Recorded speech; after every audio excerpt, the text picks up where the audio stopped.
ഡൽഹി പ്രക്ഷോഭത്തിൽ വിട്ടുവീഴ്ചയില്ലാതെ ഇരുപക്ഷവും കേന്ദ്ര സർക്കാർ CJP ചർച്ചയിൽ തീരുമാനമായില്ല. നാളെ വീണ്ടും ചർച്ച.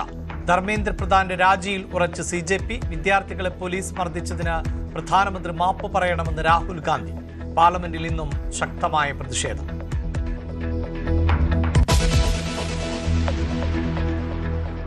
നിതിൻ രാജിന്റെ ആത്മഹത്യയിൽ ഡിവൈഎസ്പിയെ വിളിച്ചുവരുത്തി ശകാരിച്ച് ഹൈക്കോടതി.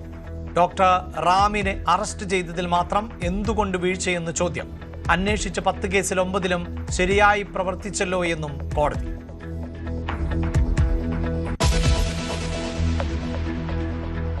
ADGP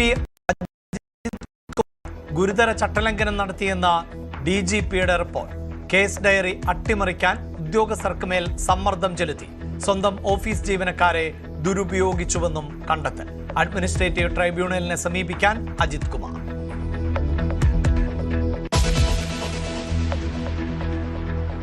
മുട്ടിൽ മരം മുറിക്കേസിൽ പ്രതികളായ അഗസ്റ്റിൻ സഹോദരന്മാർ വിചാരണ നേരിടണം.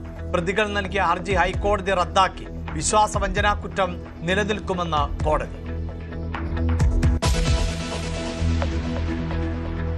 PK ശ്രീമതിക്കെതിരായ അവഹേളന വാർത്തകളിൽ അടിയന്തര നടപടി സ്വീകരിക്കാൻ മുഖ്യമന്ത്രിയുടെ നിർദ്ദേശം.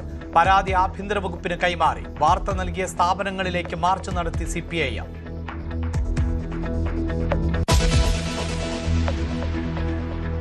വഖഫ് ബോർഡ് വിവാദത്തിൽ മുഖ്യമന്ത്രി പറയുന്നത് കള്ളമെന്ന് CPIM.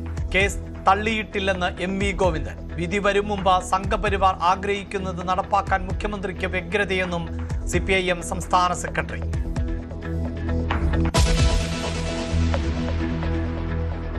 താരസംഘടനയിൽ ശ്വേതാ മേനോനെതിരെ നടിമാരുടെ വാട്സപ്പ് ഗ്രൂപ്പിൽ പടയൊരുക്കം. ചാറ്റുകളും വോയിസ് നോട്ടുകളും പുറത്ത്. ശ്വേത തുടരണോ തെരഞ്ഞെടുപ്പ് വേണോ എന്ന ചോദ്യം. ചർച്ചകൾ. ശ്വേതയെ നേരത്തെ പുറത്താക്കിയ പെൺമക്കൾ ഗ്രൂപ്പിൽ. കൊച്ചി സിറ്റി പോലീസ് കമ്മീഷണർക്കെതിരെ അൻസിബ കോടതിയിൽ.